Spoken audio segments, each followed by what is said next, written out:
చిట్టి ముత్యాల రైస్ రాజుగారి కోడి పలావ్. హలో సబ్రోస్.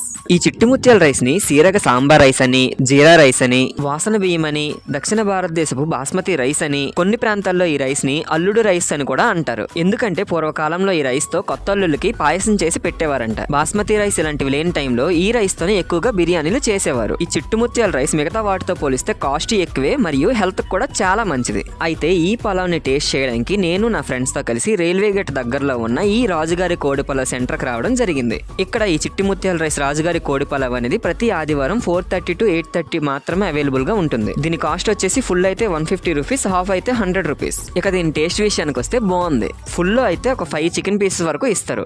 2 పర్సన్స్ కి అయితే ఇది ఈజీగా సరిపోతుంది. చికెన్ పీసెస్ కూడా టేస్ట్ కి బాగానే ఉన్నాయి. మా జగదీష్ అన్నకు కూడా ఇది బాగానే నచ్చింది. ఫైనల్ గా బిల్ అయితే కట్టేసి అక్కడ ఉన్న చిన్న ఫిషెస్ కి బాయ్ చెప్పేసి ఎవరింటికి వాళ్ళైతే బయలుదేరం. ఈ వీడియో ఒకవేళ మీకు నచ్చినట్లయితే ఫాలో చేయండి సబ్రోస్.